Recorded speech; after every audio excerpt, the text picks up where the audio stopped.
Sebenarnya kebetulan saudara ya, karena yang saya ingin bagikan hari ini sebetulnya topik yang agak berat dan mungkin nggak semua bisa mengerti saudara ya. Jadi saya happy dengan grup yang kecil, jadi saya bisa lebih menjelaskan dengan lebih detail saudara. Nah,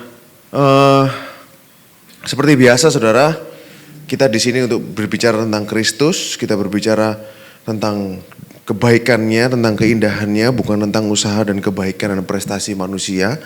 Karena seluruh isi Alkitab ini adalah tentang Yesus Kristus. Amin saudara. Nah, kalau mungkin saudara ingat beberapa waktu yang lalu saya sempat cerita tentang Abraham saudara ya. Cerita tentang kehidupan Abraham. Nah, saya ingin lanjut dari situ. Sebelum saya move ke topik yang ingin saya bahas, saya ingin ingatkan saudara bahwa Abraham itu backgroundnya dari kota yang bernama Ur Kasdim. Nah, itu kota yang real yang ada namanya Ur of the Chaldeans. Nah, kota Ur ini menyembah satu dewa yang namanya Inanna. Dewa Inanna ini adalah dewi kesuburan. Nama lainnya adalah Istar, nama lainnya adalah Ratu Surga.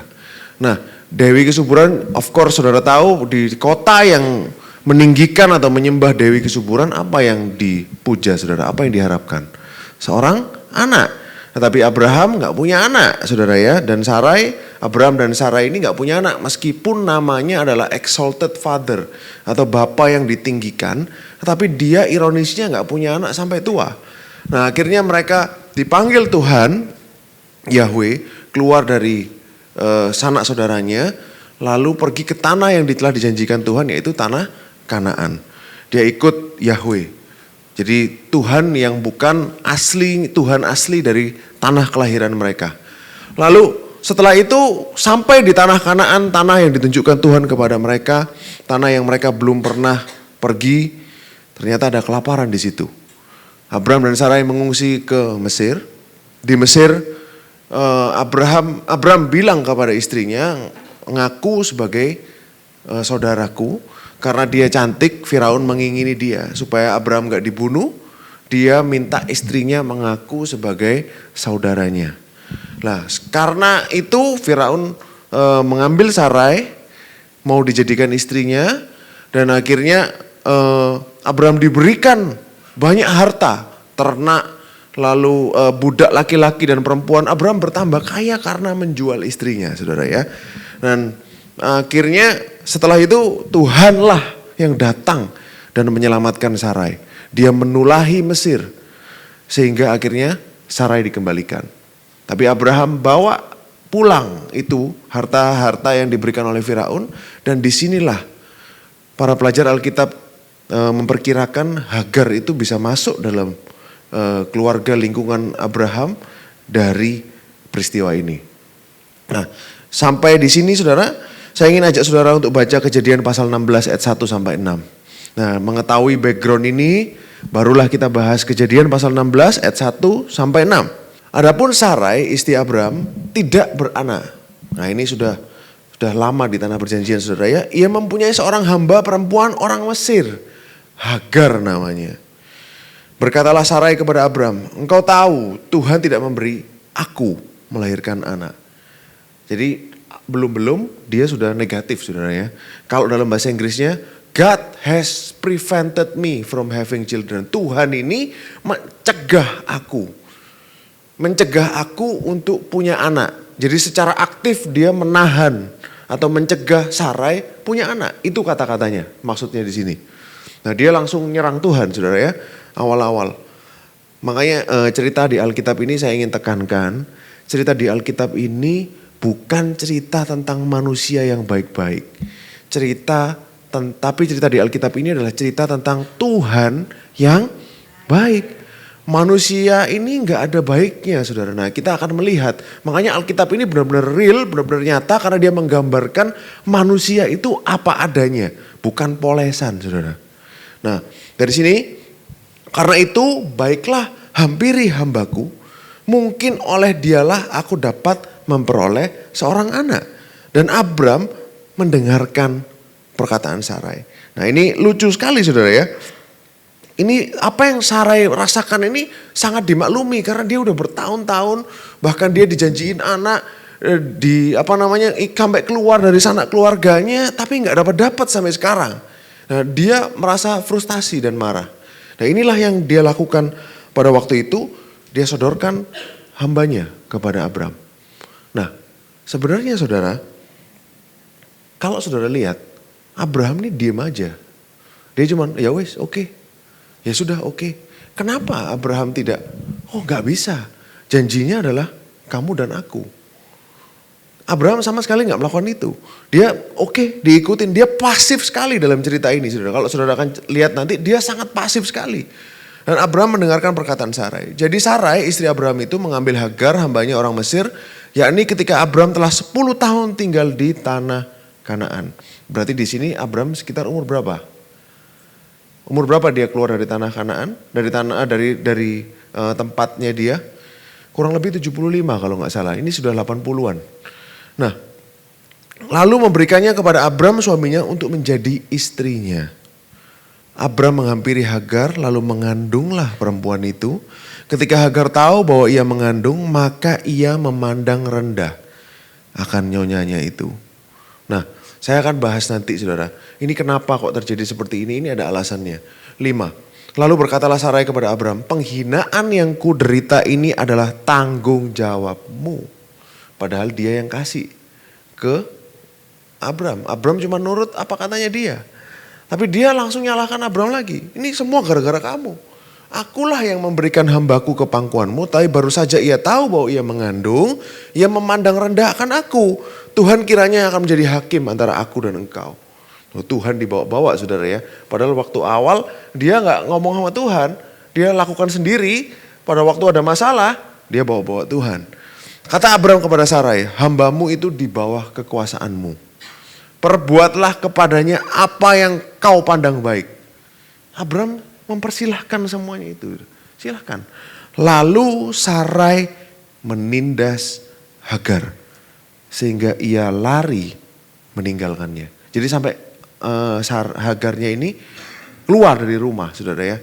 Nah kalau kita belajar sejarah dan belajar Alkitab saudara. Kita akan temukan bahwa sebenarnya Tuhan itu selalu berbicara kepada Abram. Dia gak berbicara kepada Sarai. Jadi Tuhan tuh selalu janji. Dia ngomong selalu sama Abram. Tapi enggak sama Sarai. Makanya seharusnya Abram ini kan kasih tahu kepada istrinya. Menguatkan istrinya.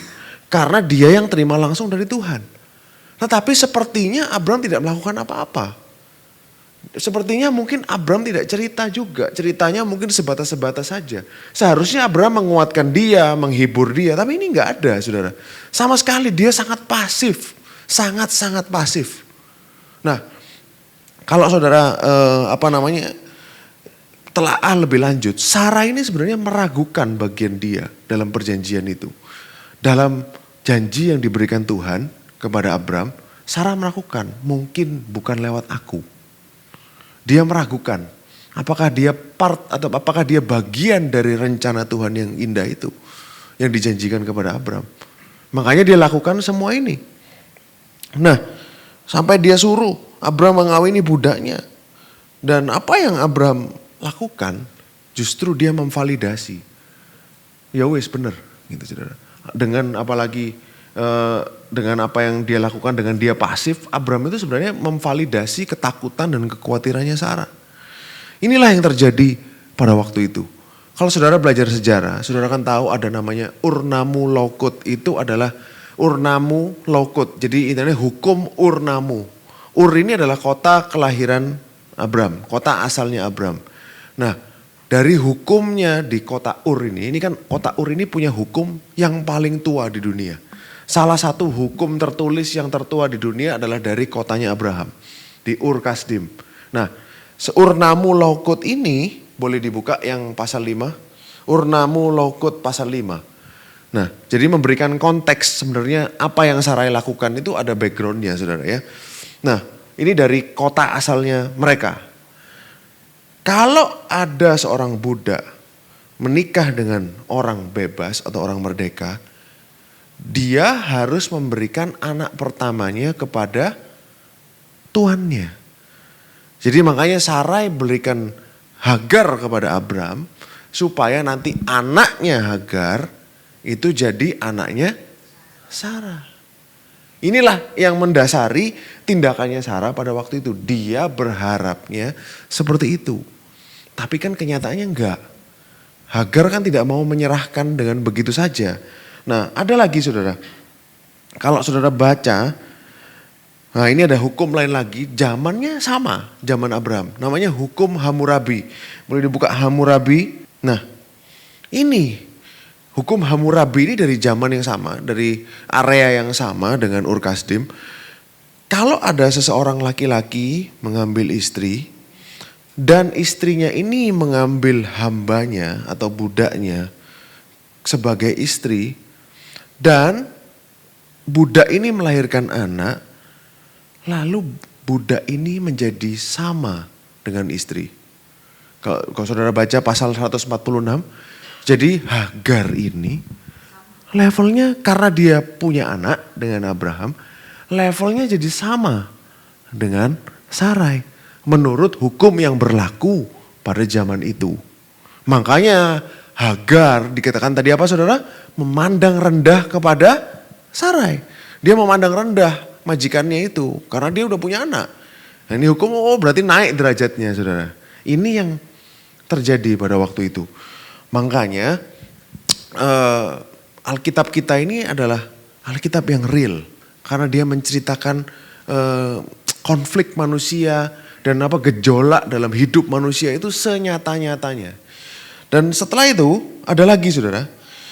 Pada waktu Sarai ini menindas si Hagar. Sebenarnya dia punya hak untuk lakukan itu. Kenapa? Ada juga hukumnya. Urnamu Laukot yang pasal 25. Boleh dibuka? Nah, kalau ada budak yang membandingkan dirinya dengan majikannya, lalu dia behave insolently, itu maksudnya dia berperilaku tidak baik. Nih, apa yang dilakukan mereka saudara? Cuci mulutnya dengan garam 1 liter. Itu hukumnya loh, garam 1 liter dimasukkan ke mulutnya ya sangat mengerikan saudara ya. Itulah yang mereka orang zaman dulu tuh lakukan. Jadi sangat ngeri apa yang mereka lakukan sehingga sampai Hagar itu akhirnya lari. Kita nggak tahu apa yang aktualnya Sarai lakukan. Tapi inilah hukum yang berlaku pada zaman itu. Hukum masyarakat saudara ya, bukan hukum dengan Tuhan. Ini hukum dengan antar sesama manusia. Lalu Sarai lari meninggalkan rumah itu. Hagar lari meninggalkan rumah itu dan apa yang Abram lakukan, saudara? Gak ada. Abram juga diem aja. Dia diem aja, benar-benar silent melalui semuanya ini. Itulah yang Abram lakukan, saudara. Dia diem, silent, udah dibiarin aja. Dibiarin aja, mau ditindas, mau lari, terserah. Itu saudara ya. Nah, makanya saudara di perjanjian baru, Rasul Paulus ini membahas soal ini. Galatia pasal 4 ayat 21 sampai 26. Rasul Paulus ini memberikan pembahasannya soal peristiwa Hagar dan Sarah. Ini dia berbicara kepada jemaat di Galatia. Katakanlah kepadaku, hai kamu yang mau hidup di bawah hukum Taurat. Tidakkah kamu mendengar hukum Taurat? Kalian yang masih mau hidup dalam hukum Taurat ini, kamu gak dengar hukum Taurat? Bukankah ada tertulis bahwa Abraham mempunyai 2 anak? Abraham had 2 sons. Seorang dari perempuan yang menjadi hamba, Hagar, dan seorang dari perempuan yang merdeka. Oke, 24. Ini adalah suatu kiasan, gambaran menurut Paulus. Sebab kedua perempuan itu adalah 2 ketentuan Elohim. Yang satu berasal dari Gunung Sinai, dan melahirkan anak-anak perhambaan, anak-anak budak. Jadi bahasa halusnya perhambaan, tapi dalam bahasa maksudnya Paulus adalah Hagar, Gunung Sinai, hukum Taurat, melahirkan anak-anak budak. itulah Hagar. Nah, saudara bayangkan, saudara jadi orang Yahudi, kita ini anak Sarah. Orang Yahudi pasti bilang gitu. Kita ini keturunan Sarah. Sono yang keturunan Hagar. Ismail, saudara. Tapi Paulus dibalik. Loh, orang-orang yang hidup di bawah hukum Taurat, orang-orang yang masih menaruh dirinya di bawah hukum Taurat, mereka statusnya adalah budak. Paulus yang bilang, saudara, anak-anak perhambaan, ini budak, saudara. Salah. Loh, jadi kebalik. Nah, lanjut 25. Hagar ialah gunung Sinai di tanah Arab dan ia sama dengan Yerusalem yang sekarang. Jadi orang Yahudi yang sekarang itu dalam perbudakan. Maksud Paulus gitu. Karena ia hidup dalam perhambaan dengan anak-anaknya. 26. Tetapi Yerusalem surgawi adalah perempuan yang merdeka dan ialah ibu kita. Justru kita orang-orang yang merdeka sudah ibaratnya sudah bukan di bawah hukum Taurat lagi. Kita ini yang orang-orang merdeka. Mereka yang masih menaruh dirinya di bawah hukum Taurat, mereka adalah budak, saudara. Status saudara dan saya adalah orang-orang merdeka. Jadi jangan mau lagi saudara ditaruh atau dipaksa orang menipu pikiran saudara untuk taruh diri saudara di bawah hukum Taurat. Dengan cara apapun, saudara. Dengan cara apapun. Jangan mau ditaruh di bawah hukum Taurat. Karena kalau saudara menaruh diri saudara di bawah hukum Taurat, saudara adalah budak. Padahal kita sudah dibebaskan. Whom the Son set free is free indeed. Ya, siapa yang anak bebaskan, dia betul-betul merdeka. Amin, saudara. Nah ini makanya Paulus bikin perumpamaan dan dia boleh kembali ke ayat 25 24. 25 24 23. Nah, saudara. Ini. Tetapi anak dari perempuan yang menjadi hambanya itu diperanakkan menurut daging. Jadi, apa yang lahir dari usaha manusia, Hagar itu, saudara, itu dikonsider Tuhan daging. Daging itu adalah usaha. Kalau saudara lihat dari ini, saudara ya, dan anak perempuan merdeka itu janji. Jadi kalau saudara pakai bahasanya Paulus, saudara bisa gambar suatu perbandingan bahwa sebenarnya anak-anak yang di bawah hukum Taurat, anak-anak Hagar ini adalah flesh, daging. Orang Yahudi, apa yang dilakukan oleh orang Yahudi? Mereka berusaha dibenarkan karena usahanya, karena perbuatannya. Daging ini adalah usaha manusia untuk memperoleh keselamatan. Ini saya pakai bahasanya Paulus sendiri loh, saudara. Ini kita pakai pengertiannya Paulus. Sedangkan kita ini mendapatkan keselamatan karena janji. Promise. Kita cuma menerima. Bukan karena usaha kita. Tapi karena kita mendapatkan janji. Saudara paham sampai di sini? Saudara bisa mengerti? Nah, kita mendapatkan itu karena janji, sama seperti Sarah. Dia dapat anak karena janji Tuhan kepada dia. Amin, saudara. Nah, makanya apa yang saudara miliki sekarang ini sangat berharga. Setan akan berusaha mencuri apa yang saudara miliki, menipu pikiran saudara, supaya saudara mengira bahwa saudara masih harus berusaha untuk mendapatkan keselamatan. Enggak, saudara. Keselamatan saudara benar-benar free. Meskipun saudara dapat itu gratis, bukan berarti itu gak ada harga yang dibayar.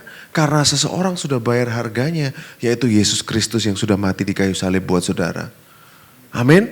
Nah, setelah ini saudara, Kejadian pasal 16 ayat 7. Nah, saya ingin bahas ini saudara ya. Sebenarnya hari ini saya gak ingin cerita ini. Tetapi untuk menceritakan yang harus saya ceritakan, saya harus lewati ini saudara. Supaya kita semua pada mengerti konteksnya. Nah, Kejadian 16 ayat 7. Ini Hagar, dia sudah pergi saudara. Lalu malaikat Tuhan menjumpainya dekat suatu mata air di padang gurun, yakni dekat mata air di jalan ke Syur. Syur itu di mana? Mesir. Jadi Hagar mau pulang ke Mesir. Pada waktu itu dia mau minggat ke Mesir. Tuhan tahu, dicegat sama Tuhan saudara. Nah dikatakan malaikat Tuhan, angel of the Lord. Ini adalah Kristofani. Tuhan sendiri, Kristus datang kepada Hagar. Bayangin saudara ya, rumah tangganya Abraham ini kocar kacir. Saudara. Bukan Abraham yang berusaha untuk memulihkan rumah tangganya. Bukan Abraham yang mengejar dia, mengejar Hagar. Tetapi Tuhan yang kejar Hagar. Tuhan yang mempertahankan rumah tangganya Abraham. Saudara bisa lihat ini. Karena cerita ini bukan cerita Hagar, Sarah, Abraham. Bukan. Tentang Tuhan yang baik. Lalu dikatakan, Hagar hamba Sarai, dari mana datangmu dan kemana pergimu? Tuhan selalu tanya hal yang sama. Lokasi. Waktu Adam berdosa, tanyanya apa Tuhan? Adam, di manakah engkau? Ini tanya lagi apa? Dari mana datangmu, kemana pergimu? Tuhan selalu tanya lokasi. Kenapa? Karena itu menggambarkan posisi hatinya dia. Kamu dari mana kemana? Jawabnya, aku lari meninggalkan Sarai nyonyaku. Lalu kata malaikat itu Tuhan kepadanya, kembalilah kepada nyonyamu.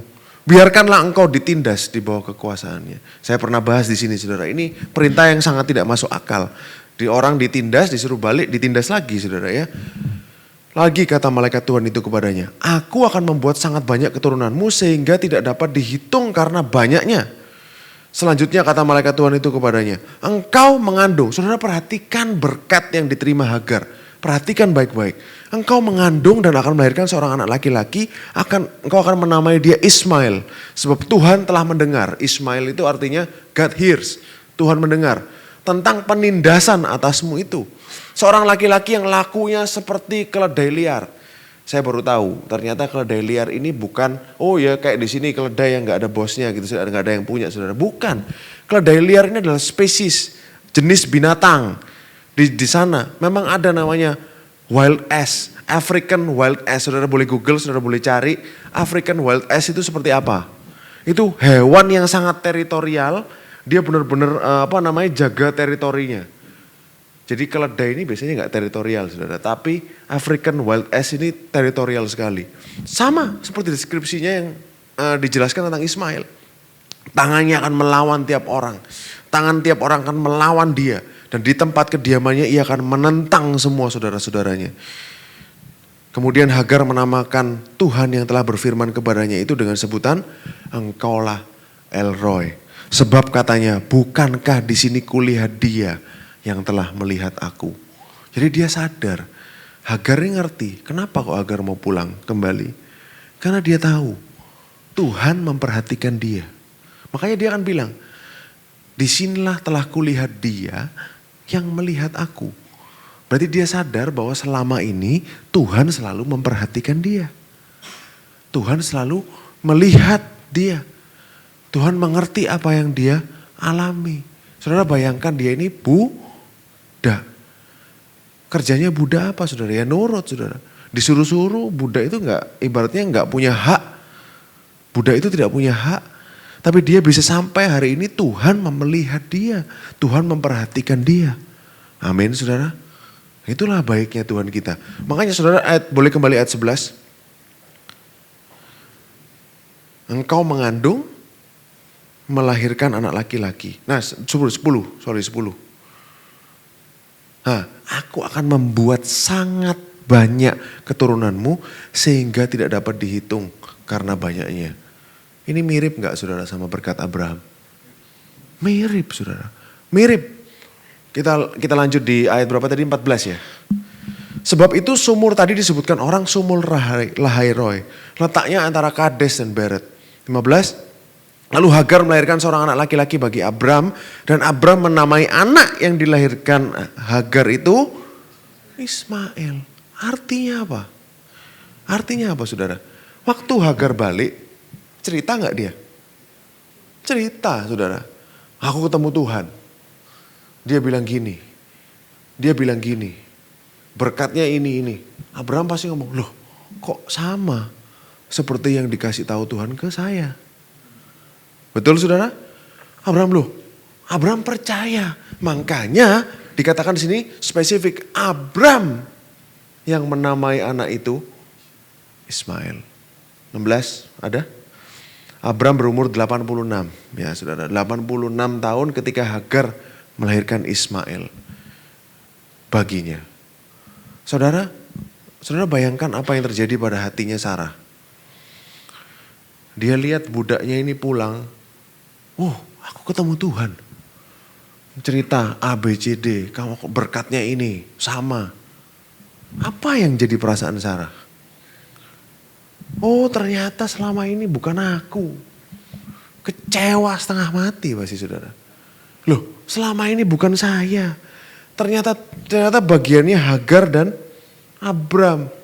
Berkatnya sama. Ini ternyata anak perjanjiannya. Sampai kok Tuhan ngomong sama hambaku? Sama aku aja dia gak pernah ngomong? Pasti itu yang ada di pikiran Sarah, saudara. Pastilah dia semakin left out, semakin tersingkir dalam cerita ini. Dia merasa tersingkir dalam cerita ini. Tapi nanti saya akan lanjutkan cerita ini saudara. Tapi saudara mesti sampai sini saudara mesti tahu bahwa apa yang terjadi pada waktu itu tapi endingnya akan baik. Mungkin saya gak akan selesaikan hari ini, mungkin akan di next. Tapi endingnya begitu indah. Tapi inilah yang terjadi pada waktu itu. Kasihan Sarah ini saudara. Kasihan. Dia merasa left out, dia merasa tertinggal. Abram percaya, ini Ismail. Ini anak yang dijanjikan Tuhan. Tuhan datang ke Hagar. Bahkan Hagar namain Tuhan. Sarah gak namain Tuhan. Menjadi personal experience, pengalaman pribadi antara Hagar dan Tuhan. Tapi Sarah gak punya itu. Belum punya itu pada waktu ini. Nah, saya ingin ajak saudara move ke Kejadian pasal 17. Nanti kita akan bahas lagi soal Sarah ya saudara. Tapi saudara ingat ini, saya akan bahas ini next. Karena gak cukup dan gak nututin kalau dibahas semua sekarang. Ceritanya panjang sekali. Saya mau skip bagian ini saudara sebenarnya, tapi gak bisa. Karena ini penting saudara. Karena bagus, saya rasa saudara akan diberkati.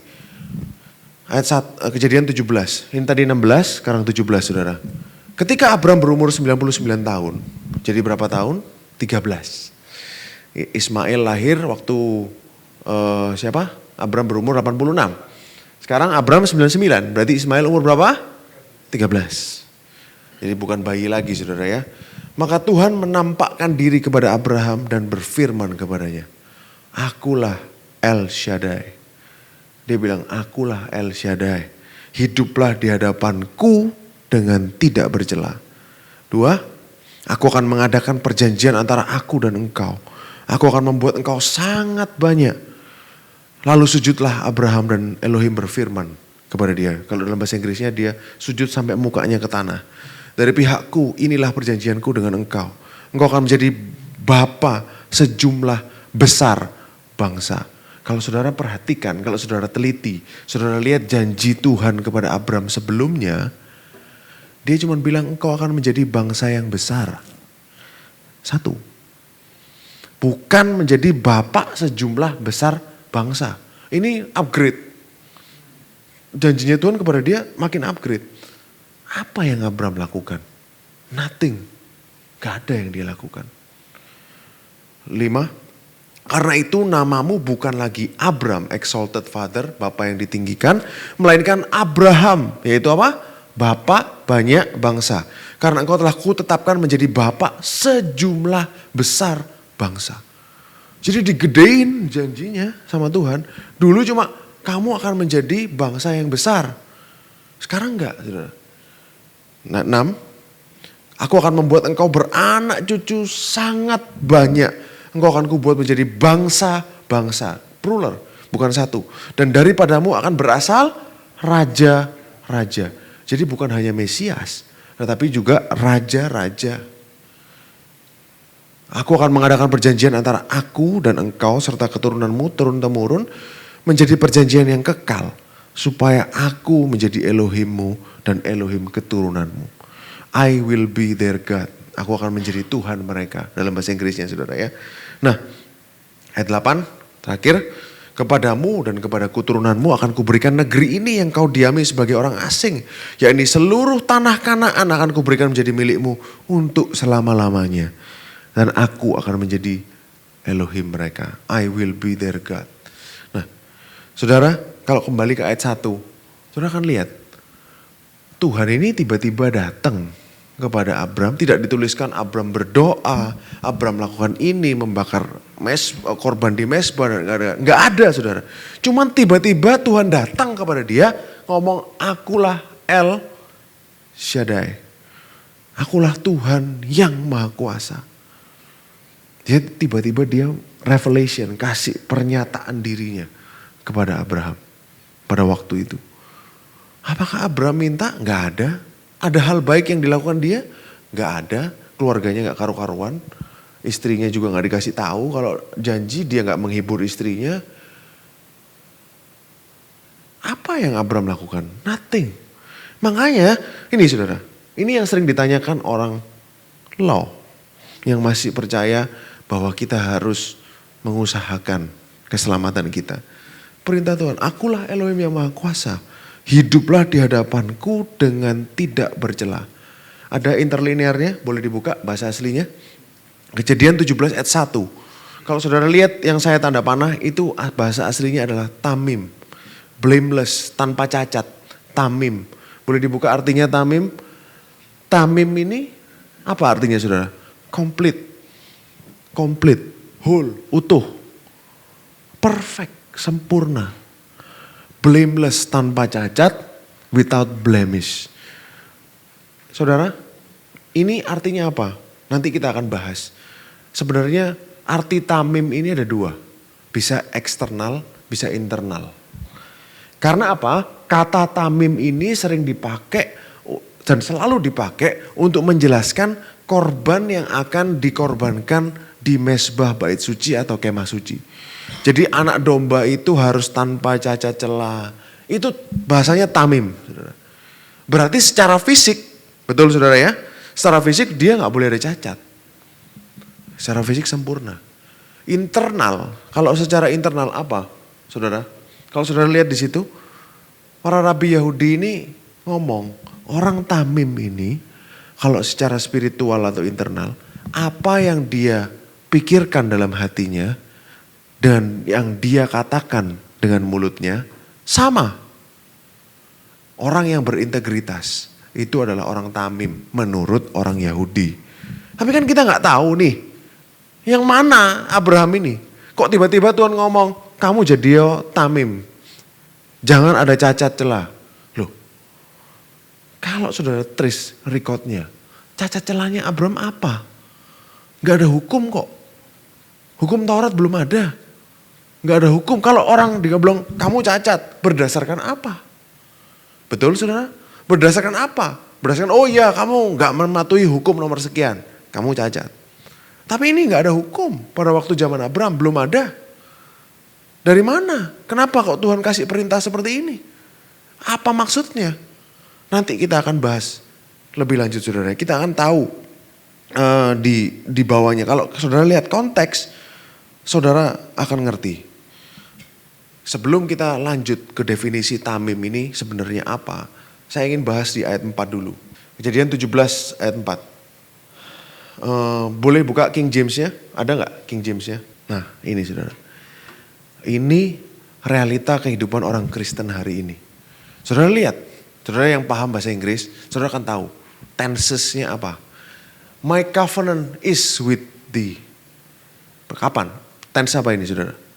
Present tense is. Perjanjianku, covenantku dengan kamu sekarang. Is. Oke? Lalu, thou shall be a father of many nation. Tense apa? Future tense.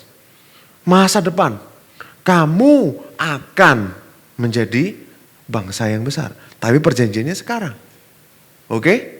Saudara paham? Boleh buka ayat 5? Nah, dia katakan apa saudara? For a father of many nation I have made thee. Itu past perfect tense. Artinya apa? Loh, kok bingung Tuhan? Tadi ngomong present, my covenant sekarang. Perjanjianku sekarang dengan kamu. Nanti kamu akan jadi bapak banyak bangsa. Dia bilang kepada Abraham, you will. Future, betul ya? Lalu Tuhan bilang, karena apa? Karena aku sudah membuat kamu bapak banyak bangsa. Loh, pas di masa lalu. Tuhan ini maksudnya gimana? Bukankah itulah yang dialami orang Kristen hari ini? Kita hidup dalam keselamatan perjanjian hari ini is present tense. Nanti kita akan punya surga. You will inherit eternal life. Saudara akan mendapat kekekalan nanti dalam future. Karena dia sudah menyelamatkan saudara di masa yang lalu. Jadi saudara, Tuhan ini sedang menunjukkan, nah ini agak ruwet saudara ya. Mungkin saudara agak heran, saudara agak bingung. Karena Tuhan itu sudah lakukan semuanya, dia sudah selesaikan. Jadi Abram menjadi bapak banyak bangsa itu sudah diselesaikan sebelum Kejadian pasal 17. Kita punya kehidupan kekal, kita diselamatkan, kita punya surga, itu sudah diselesaikan sebelum. Dan jauh ke belakang pada saat dia berkata, it is finished. Jadi Tuhan itu luar biasa. Ini loh, kalau saudara baca ayat ini, saudara renungkan, oh ini toh. Maksudnya Tuhan itu yang telah ada, yang ada, dan yang akan datang. Ini toh maksudnya eternal waktu, dia di luar waktu itu loh ini. Jadi keputusan, jadi saudara, kekekalan saudara itu sudah diputuskan, palu sudah diketok pada saat Kristus mati di atas kayu salib. Abraham juga gitu saudara. Dia sudah ditentukan untuk jadi bapak banyak bangsa, bahkan jauh sebelum peristiwa ini. Kamu akan, karena aku sudah menjadikan kamu bapak banyak bangsa. Bagi perspektifnya Tuhan, dalam point of view-nya Tuhan, sudah selesai. Abraham adalah bapak banyak bangsa. Finish. Done. Amin saudara. Saudara bisa nangkep ini? Agak berat saudara. Saudara harus konsentrasi dan berpikir. Oh ternyata gini, bagi Tuhan semuanya sudah selesai. Jadi kekekalan saudara dan saya bagi dia dan selesai. Surga adalah bagian kita. Kalau bagi dia selesai, siapa yang bisa ganti? Nggak ada saudara. Keren Tuhan itu saudara. Kalau saudara lihat jalan pikirannya, saudara lihat point of view-nya. Luar biasa Tuhan itu. Gak tertebak dengan pikiran manusia. Makanya tadi saya bilang saya happy yang datang gak banyak. Saya bisa share. Saya bisa share lebih all out. Karena apa? Kalau orang banyak, orang lebih banyak mungkin lebih susah. Karena gak semua bisa mengerti sampai level ini. Gak semua bisa paham sampai level ini. Gitu loh saudara. Nah lalu kalau saudara lihat perjanjiannya yang Tuhan ceritakan kepada Abraham. Aku akan menjadikan kamu bangsa yang besar. Aku, dan aku. Siapa subjeknya? Tuhan. Dia yang akan lakukan semuanya buat Abraham. Betapa beruntungnya Abraham dan saudara dan saya. Tuhan sudah lakukan semuanya buat kita. I will. Sama seperti di Kejadian Yeremia 31 boleh dibuka ayat 33 sampai 34. Ini kan semuanya aku akan. Beginilah perjanjian yang akan kuadakan. Ini perjanjian baru saudara. Aku akan menaruh Tauratku dalam hati mereka. Aku akan menuliskannya dalam hati mereka. Aku akan menjadi Tuhan mereka. Dan mereka akan menjadi umatku. Jadi subjeknya Tuhan akan. Dia yang akan lakukan semuanya. Buat saudara dan saya. Di perjanjian baru ini. Amin saudara. Nah kita sekarang lanjut Kejadian pasal 17 ayat 9. Nah ini lanjutannya saudara. Apa sih tamimnya ini saudara? Lagi firman Elohim kepada Abraham, dari pihakmu engkau harus memegang perjanjianku, engkau dan keturunanmu turun-temurun. Inilah perjanjianku yang harus kamu pegang. Perjanjian antara aku dan kamu serta keturunanmu, yaitu setiap laki-laki di antara kamu harus disunat. Ini loh saudara, tamimnya Tuhan itu maksudnya ini. Saya akan tunjukkan kenapa. Ayat 11, haruslah dikerat kulit katanmu dan itulah akan menjadi tanda perjanjian antara aku dan kamu. Anak yang berumur 8 hari, ini ada sebabnya kenapa 8 hari saudara, harus disunat. Yakni setiap laki-laki di antara kamu turun-temurun, baik yang lahir di rumahmu maupun yang dibeli dengan uang dari salah seorang asing tetapi tidak termasuk keturunanmu. Orang yang lahir di rumahmu dan orang yang kau beli dengan uang harus disunat. Maka dalam dagingmu lah, in your flesh, dalam badan ini loh, dalam daging kita ini, perjanjianku itu menjadi perjanjian yang kekal. 14, dan orang yang tidak disunat, yakni laki-laki yang tidak dikerat kulit katannya, orang itu harus dilenyapkan dari antara orang-orang sebangsanya. Ia telah mengingkari perjanjianku. Jadi Tuhan sangat serius tentang soal sunat ini saudara. Kalau nggak sunat, dilenyapkan. Dia sangat serius soal ini. Nah makanya saudara, saya ingin ceritakan kepada saudara kenapa kok be blameless. Jadilah tidak bercela di hadapanku, itu maksudnya Abram disuruh sunat. Tadi itu ayat 1, ini ayat 9 lanjutannya. Jadi kita mesti lihat dari konteksnya, berarti yang dimaksud tamim ini adalah fisik.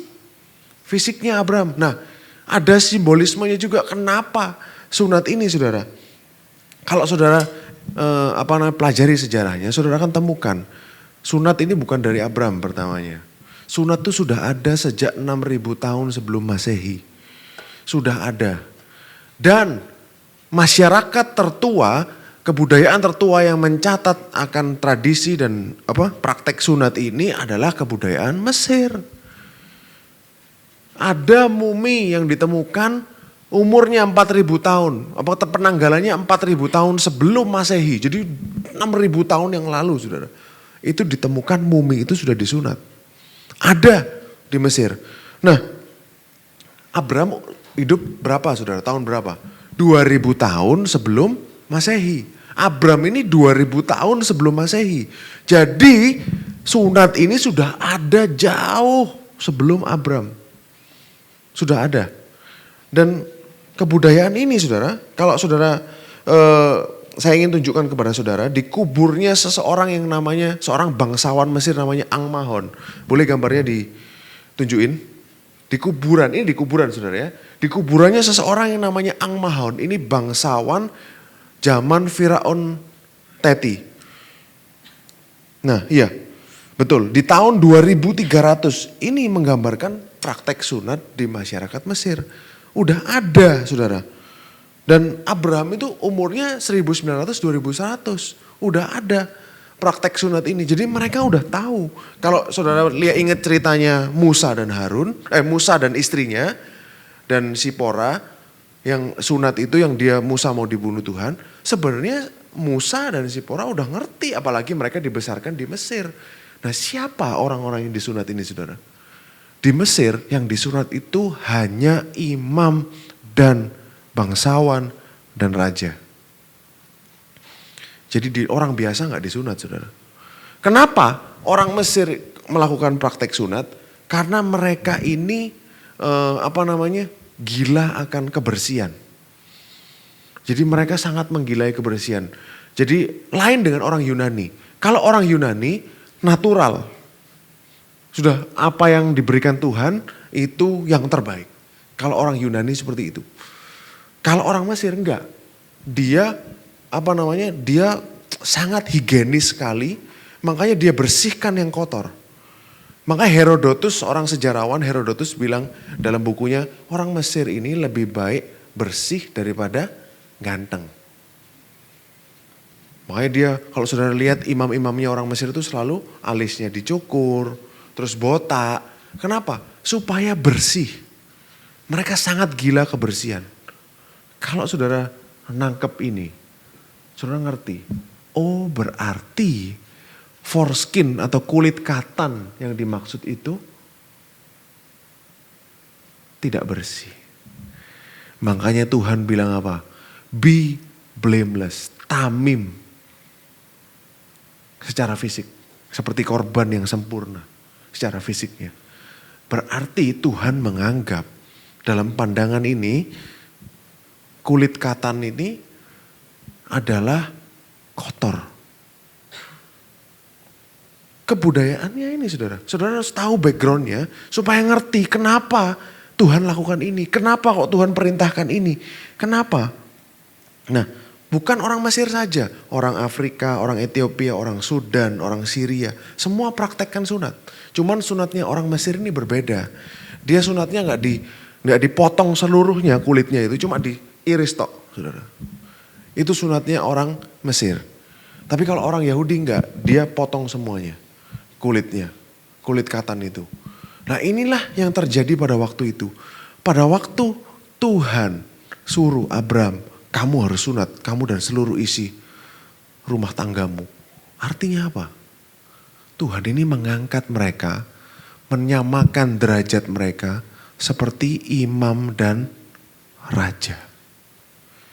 Semuanya loh saudara. Dulu di masyarakat Mesir hanya orang-orang yang tertentu saja yang disunat.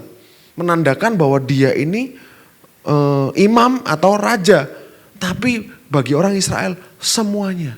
Makanya Petrus ngomong apa? Boleh dibuka 1 Petrus 2 ayat 9. 1 Petrus 2 ayat 9. Tetapi kamulah bangsa yang terpilih.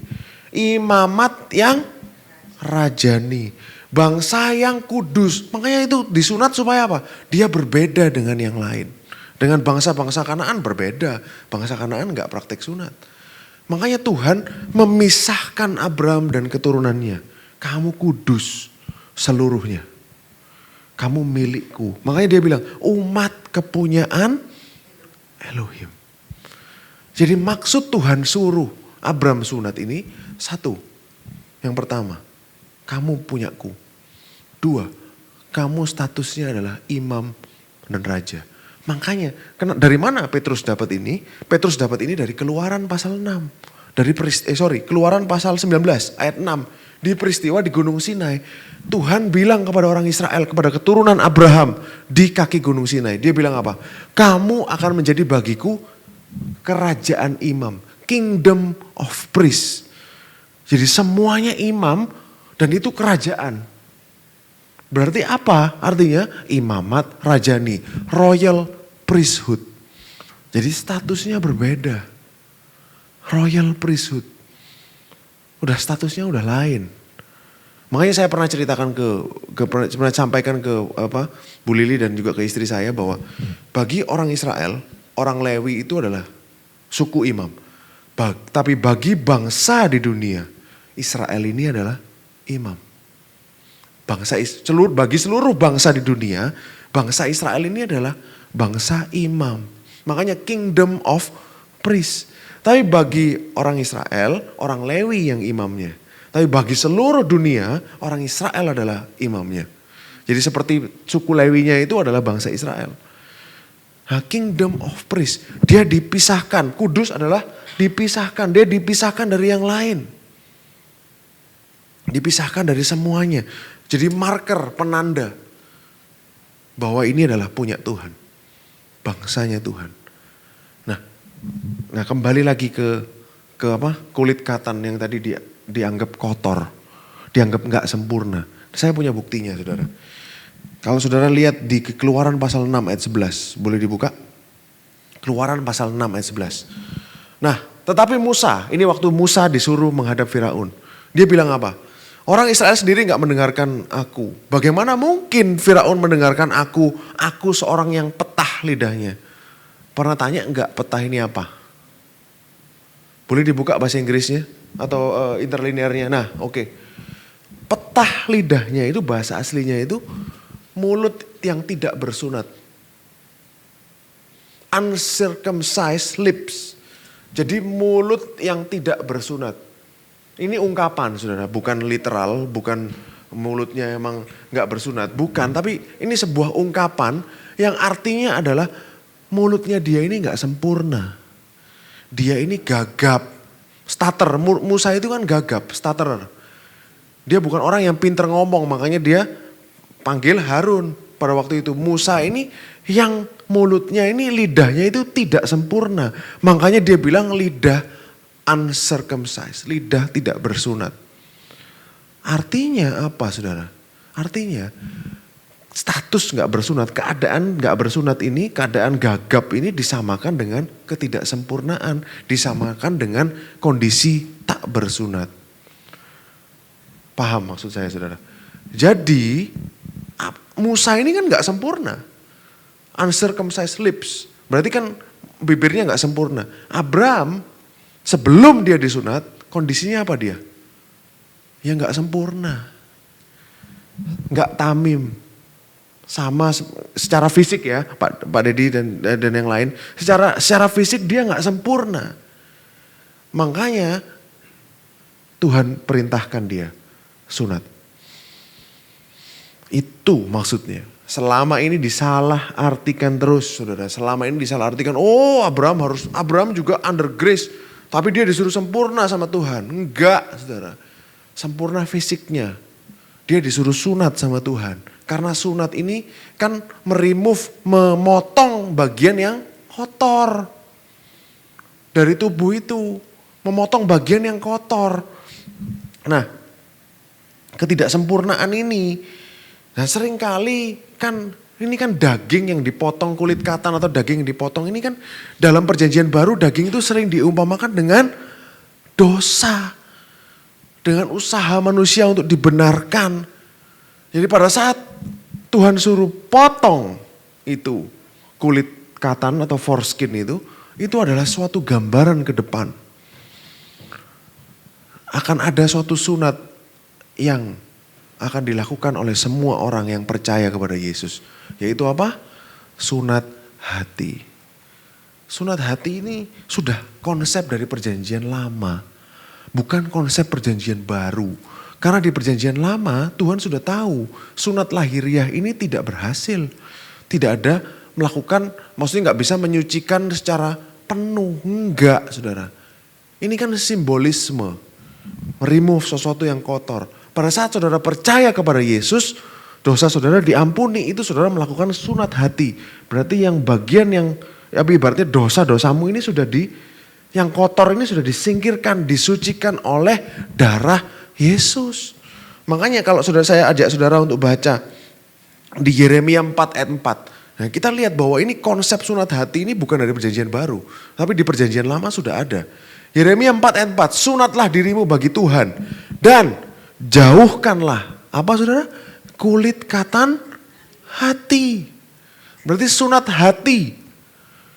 Hai orang Yehuda dan penduduk Yerusalem, supaya jangan murkaku mengamuk seperti api dan menyala-nyala dengan tidak ada yang memadamkan oleh karena perbuatanmu yang jahat. Berarti kulit katan hati disamakan dengan apa? Perbuatanmu yang jahat. Ini berbicara soal dosa, saudara. Berbicara soal dosa. Lalu lanjut, Yeremia 9 ayat 23 sampai 26. Ini bagus saudara. Beginilah firman Tuhan. Janganlah orang bijaksana bermegah karena kebijaksanaannya. Janganlah orang kuat bermegah karena kekuatannya. Janganlah orang kaya bermegah karena kekayaannya. 24, tetapi siapa yang mau bermegah, baiklah bermegah karena yang berikut, 2, bahwa ia memahami dan mengenal aku. Tuhan dalam saudara, dia ngomongnya apa? Kalau kamu bermegah, bermegahlah karena kamu kenal aku. Karena kamu mengerti aku, memahami, understand and know me. Bahwa akulah Tuhan. Apa saudara? Yang menunjukkan kasih setia. Nomor 1, dia perkenalkan dirinya, akulah Tuhan yang menunjukkan hesed. Hesed ini kasih setia saudara. Itu karakter Tuhan yang pertama dia sebut. Aku Tuhan yang menunjukkan hesednya, kasih setia, grace. Lalu yang kedua, keadilan. Yang ketiga, kebenaran, righteousness di bumi. Sungguh semuanya itu kusukai. Demikianlah firman Tuhan. 25, lihat waktunya akan datang bahwa aku menghukum orang-orang yang telah bersunat kulit katanya. Orang Mesir, orang Yehuda, orang Edom, Amon, Moab, dan semua orang yang berpotong tepi rambutnya berkeliling. Orang-orang yang diam di padang gurun sebab segala bangsa tidak bersunat. Sebab segala bangsa itu tidak bersunat dan segenap kaum Israel tidak bersunat hatinya. Jadi bangsa-bangsa ini disebut Tuhan gak bersunat, tetapi orang Israel ini bersunat tetapi hatinya gak bersunat. Ini yang dimaksudkan Tuhan. Nah, Ulangan 30 ayat 6. Dan Yahweh Elohim akan menyunat hatimu dan hati keturunanmu sehingga engkau mengasihi Tuhan. Dengan segenap hatimu, segenap jiwamu supaya engkau hidup. Lanjut satu lagi. Jadi orang yang sudah disunat hatinya nantinya dia akan mengasihi Tuhan. Ini kan 30 ayat 6. Tuhan akan menyunat hatimu, mengampuni dosa-dosamu, menunjukkan kasihnya kepadamu. Nantinya kamu akan mengasihi dia dengan segenap hati dan jiwamu supaya engkau hidup. Lanjut ayat Roma 2 ayat 25. Nah ini Paulus. Sunat memang ada gunanya. Ini baru perjanjian baru. Jika engkau menaati hukum Taurat. Tetapi jika engkau melanggar hukum Taurat maka sunatmu gak ada gunanya. Jadi jika orang yang tak bersunat memperhatikan hukum Taurat, tidakkah ia dianggap sama dengan orang yang disunat? Jika demikian maka orang yang tak bersunat tetapi yang melakukan hukum Taurat akan menghakimi kamu yang mempunyai hukum tertulis dan sunat tetapi kamu langgar hukum Taurat. 28. Sebab yang disebut Yahudi bukanlah orang yang lahiriah Yahudi secara fisik. Yang disebut sunat bukanlah sunat yang dilangsungkan secara lahiriah. Tetapi orang Yahudi sejati ialah dia yang tidak nampak keyahudiannya. Dan sunat ialah sunat di dalam hati. Secara rohani bukan secara hurufiah. Maka pujian baginya datang bukan dari manusia melainkan dari Elohim. Sampai di sini saudara bisa paham. Sunat hatilah yang Tuhan kehendaki. Sama seperti sunat lahiriah yang menunjukkan orang Israel adalah milik Tuhan. Begitu juga dengan sunat hati. Pada saat saudara percaya bahwa Kristus Yesus sudah menanggung semua dosamu, itu hatimu sudah disunat. Dan saudara dapat marker, tanda bahwa saudara adalah miliknya. Amin. Tuhan sudah tahu kok pada masa yang akan datang akan ada orang-orang non-Yahudi yang gak bersunat. Yang akan percaya kepada dia. Non-Yahudi yang gak bersunat yang akan percaya kepada dia. Dan juga Tuhan sudah tahu di kitab Ulangan itu bahwa bangsa Israel nanti di kitab Ulangan yang tadi itu Musa saudara ya. Udah tahu Tuhan bahwa nanti kamu akan melanggar. Sudah tahu kalau saudara baca konteksnya Ulangan 30. Saudara sudah ngerti bahwa sunat lahiriah ini gak akan membuat mereka lebih baik. Makanya dia bilang soal sunat hati di ayat 6 tadi. Itu yang Tuhan lakukan. Jadi pada saat saudara terima Yesus Kristus, sunat hati ini remove bagian yang kotor, bagian yang berdosa itu dihilangkan. Itu pada saat kapan terjadi? Pada saat kita terima Yesus Kristus sebagai Tuhan. Dan kita mengakui bahwa dosa-dosa kita sudah diampuni oleh Dia. Itu kan dosa kita disingkirkan. Itulah yang disebut sunat hati. Saudara sampai sini bisa memahami, bisa mengikuti. Jadi apa yang Tuhan lakukan, apa yang Tuhan suruh kepada Abram, apa yang Tuhan sudah dia sudah canangkan, dia sudah perintahkan kepada Abram, itu semua ada maksudnya. Dan Tuhan kita ini adalah Tuhan yang pikirannya jauh lebih besar dari kita. Dia sudah lihat semuanya ke depan saudara. Dia sudah tahu apa yang akan terjadi. Nah, sunat hati ini nantinya, makanya kan Tuhan tadi jelaskan di Yeremia. Sunat hati ini akan menghasilkan pengenalan yang benar akan Dia. Makanya aku ingin dikenal Maksudnya kamu jangan bangga karena kamu punya harta. Kata di Yeremia, kamu berbanggalah karena kamu mengenal aku. Terus dia bahasnya di bawahnya soal sunat hati. Artinya apa? Sunat hati ini, saudara percaya kepada Tuhan, saudara percaya dosamu sudah diampuni. Nantinya akan menghasilkan behavior, menghasilkan suatu perilaku di mana saudara akan mengasihi Tuhan. Saudara bisa mengasihi Tuhan. Itu yang tidak bisa dicapai oleh sunat lahiriah. Makanya orang Israel tahu itu, Tuhan tahu itu, mereka gak akan bisa memenuhi itu, nanti dia kasih satu lagi yaitu sunat hati. Yang akan membuat kita ini bisa mengasihi dia. Tapi perubahan itu memang gradual, pelan-pelan saudara. Saudara akan sampai kepada titik itu. Tapi ini kan Alkitab yang bilang, kamu akan mengasihi Tuhan supaya engkau mengasihi Tuhan Elohimmu. Berarti nantinya kita semua yang sudah disunat hati ini, nantinya kita akan bisa mengasihi dia. Yang orang-orang Israel yang mengalami sunat lahiriah tidak bisa lakukan. Mereka gak bisa kok mengasihi Tuhan dengan segenap hati, segenap jiwa, segenap akal budi, gak bisa. Tapi kita akan bisa. Justru kita lebih baik dari mereka nantinya. Amin saudara.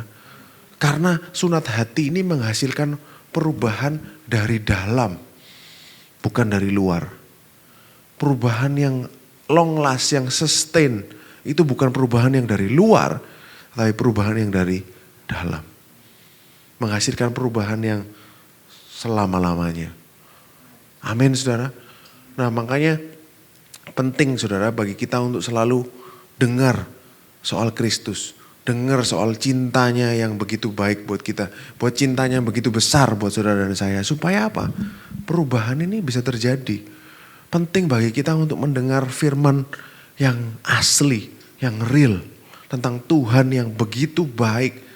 Tuhan yang mempertahankan keluarganya Abraham. Tuhan yang ngejar Hagar. Tuhan yang selalu ada selama ini. Padahal Abraham gak ngapa-ngapain. Abraham benar-benar pasif. Dia tidak lakukan apapun untuk mempertahankan rumah tangganya. Tapi Tuhan yang mempertahankan dia. Amin saudara. Begitu besar loh kasih karunia-Nya Tuhan. Semakin saudara ngerti, semakin saudara tahu bahwa kita nol besar. Kita nothing saudara. Semuanya adalah tentang dia. Semuanya adalah tentang dia yang baik. Ini hero-nya dari cerita ini bukan Abraham saudara. Oh Abraham disebut heroes of faith, pahlawan iman. Bukan. Hero-nya adalah Tuhan. Dia yang datang tiba-tiba ke Abraham. Akulah perisaimu. Akulah rewardmu. Itu satu kali dia datang. Satu kali lagi dia datang. Akulah El Shaddai. Aku akan membuat namamu besar. Kamu akan jadi bapa banyak bangsa. Loh, emang Abraham minta apa? Enggak ada. Tuhan yang datang-datang sendiri. Tuhan yang datang-datang sendiri. Dia menguatkan imannya Abraham. Mengatakan janjinya. Setelah ini di pasal 18 saudara akan lihat. Tuhan datang ke Abraham secara fisik. Di Mamre. Di oaks. Di pohon oak Mamre. Dia datang. Tahun ini. Waktu ini tahun depan engkau akan punya anak. Tuh siapa yang setia? Apakah Abraham? Enggak saudara. Yang setia Tuhan. Dia yang selalu menguatkan imannya Abraham berkali-kali. Berkali-kali dan berkali-kali. Justru Abraham yang sering gagal. Abraham yang tidak pernah perform. Tapi Tuhan tetap setia. Amin saudara. Makanya iman itu bukan kita yang mengusahakan. Tetapi iman itu adalah Tuhan yang meyakinkan kita untuk percaya. Salah kalau kita bilang, oh iman itu kita yang usahakan. Kita harus beriman. Bukan saudara. Kita nol. Manusia ini naik turun. Kadang bagus, kadang jelek. Malah lebih sering jeleknya daripada bagusnya saudara. Tapi Tuhan tetap setia. Dia ingatkan kita. Ayo percaya. Ayo percaya. Kalau saudara sedang menanti Tuhan. Kalau apapun yang saudara sedang doakan hari ini. Ingat saudara. Bukan doamu yang membuat janji Tuhan itu terjadi dalam hidupmu. Bukan. Karena kebaikannya yang membuat janjinya terjadi. Saudara jangan berharap sama iman saudara. Salah. Iman kita naik turun saudara. Kadang hari ini percaya besok enggak. Hari ini kayak Superman, besok enggak, saudara. Justru kita berharap bahwa Tuhan akan memenuhi janjinya bukan berdasarkan kita, tapi berdasarkan Dia yang baik dan akan selalu baik sampai selama-lamanya. Karena Dia selalu baik, makanya kita bisa yakin masa depanku aman di dalam tangannya. Karena Dia selalu baik, kita bisa yakin anak-anak kita dipelihara. Besok Dia akan sediakan berkat buat saya. Bukan karena saya baik, tapi karena Dia yang selalu konsisten baik selama-lamanya. Amin, saudara. Itulah Tuhan saudara yang saudara sembah. Saya harap saudara semakin hari semakin paham, semakin mengerti, semakin tahu, makanya saudara bisa berbangga. Bukan karena saudara kaya, bukan karena saudara pintar, tapi karena saudara mengenal Dia. Memahami dan mengenal Dia. Seperti yang Yeremia katakan tadi. Tuhan bilang, aku ingin engkau berbangga bukan karena kekayaan, kebijaksanaan, bukan. Tapi berbanggalah, glory. Dia bilang take glory, boast atau bermegahlah karena engkau mengenal aku.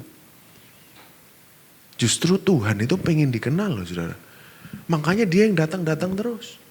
Dia yang ingin kita kenal. Makanya Dia datang-datang terus. Kepada Abraham Dia datang, kepada Nuh Dia datang terus loh saudara. Di perjanjian lama kalau saudara lihat. Jadi justru mungkin bagi beberapa saudara ini justru kontradiksi dengan apa yang dulu saudara diajarkan. Oh, bahwa kita harus kejar Tuhan.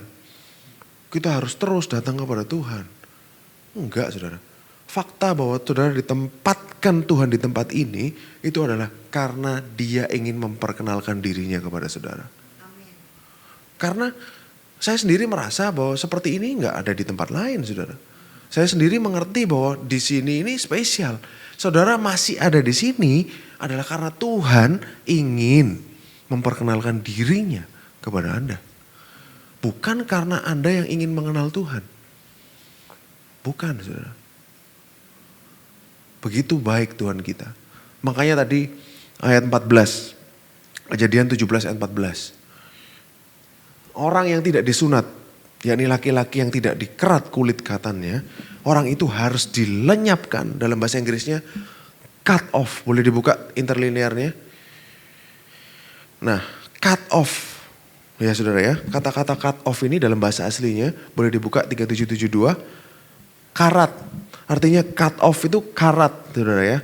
Nah, kata yang sama dipakai di Daniel 9 ayat 26.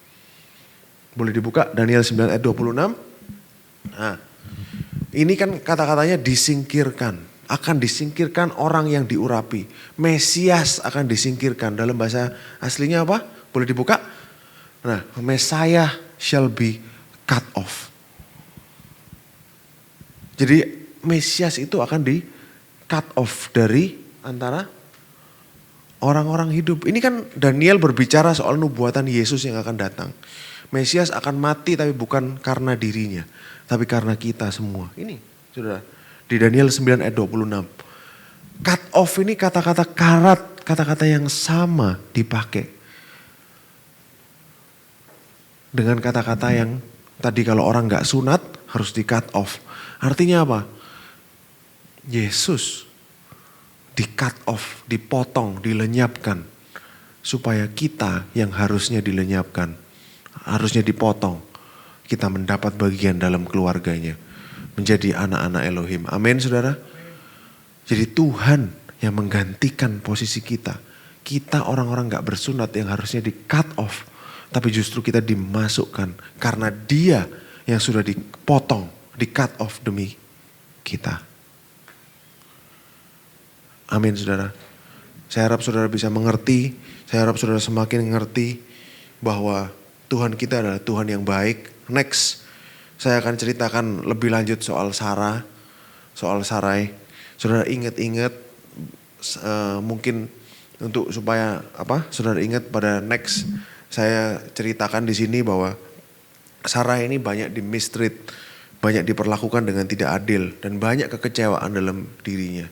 Tapi nanti Tuhan akan pulihkan dia dengan luar biasa. Amin saudara. Amin. Mari kita berdoa. Terima kasih Tuhan atas kasih-Mu, terima kasih atas anugerah-Mu yang begitu besar buat kami. Terima kasih atas kasih karunia-Mu yang begitu nyata buat kami Tuhan. Kami bersyukur bahwa Engkau terus memperkenalkan diri-Mu. Engkau terus menyatakan diri-Mu kepada jemaat NCC Tuhan. Bukan karena kami baik, tapi karena Engkau baik. Dan Engkau akan selalu baik sampai selama-lamanya. Terus nyatakan diri-Mu Tuhan kepada setiap jemaat NCC. Terus nyatakan bahwa Engkau mencintai mereka. Lebih daripada yang mereka akan pernah tahu dalam hidup ini Tuhan. Terima kasih Tuhan, terima kasih Kau berkati kesehatannya, Kau berkati usaha pekerjaan mereka, Kau berkati keluarga jemaat NCC Tuhan. Berkati saudara-saudara kami yang tidak bisa hadir pada hari ini, aku berdoa supaya Engkau terus menyatakan diri-Mu kepada mereka. Terima kasih Tuhan, di dalam nama Tuhan Yesus Kristus kami berdoa dan mengucap syukur, haleluya, amin.